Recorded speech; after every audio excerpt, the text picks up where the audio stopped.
Hello guys, M32 എങ്ങനെ lock ചെയ്യാമെന്ന് നമുക്ക് നോക്കാം. സർഫസ്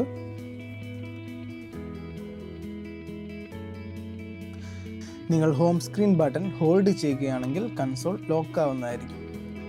ഇനി നിങ്ങൾ ഫേഡറിൽ ചേഞ്ചസ് വരുത്തിയാലോ നിങ്ങളുടെ മ്യൂട്ട് അൺമ്യൂട്ട് ബട്ടൺസോ ഒന്നും വർക്കാവുന്നതല്ല. അൺലോക്ക് ചെയ്യാൻ വേണ്ടിയിട്ട് ഇതുപോലെ തന്നെ ഹോം സ്ക്രീൻ ബട്ടൺ ഹോൾഡ് ചെയ്യുക. അപ്പോൾ നിങ്ങൾക്ക് കാണാൻ പറ്റും എല്ലാം പഴയതുപോലെ തന്നെ ആവുന്നത്, ഫെഡേഴ്സ് എല്ലാം. ഇനി നിങ്ങൾക്ക് കൂടുതൽ സെക്യൂരിറ്റി വേണമെങ്കിൽ നിങ്ങൾക്ക് ഹോം സ്ക്രീനിൻ്റെ കൂടെ നിങ്ങൾക്ക് അവിടെയുള്ള ഏതെങ്കിലും ഒരു ബട്ടൺ കോമ്പിനേഷൻ ഉപയോഗിച്ച് നിങ്ങൾക്ക് ലോക്ക് ചെയ്യാൻ പറ്റും. ഇവിടെ ഹോം സ്ക്രീനും എഫക്ട്സ് ബട്ടണും കൂടെ നമ്മൾ ഹോൾഡ് ചെയ്തിട്ടാണ് ഇപ്പോൾ ലോക്ക് ചെയ്യുന്നത്. നിങ്ങളിത് അൺലോക്ക് ചെയ്യണമെങ്കിലും ഇതേപോലെ തന്നെ രണ്ടും ഹോൾഡ് ചെയ്യേണ്ടതാണ്. നിങ്ങൾക്ക് കാണാം, ഹോം സ്ക്രീൻ മാത്രം നമ്മൾ ഹോൾഡ് ചെയ്താൽ അൺലോക്ക് ആവുന്നതല്ല.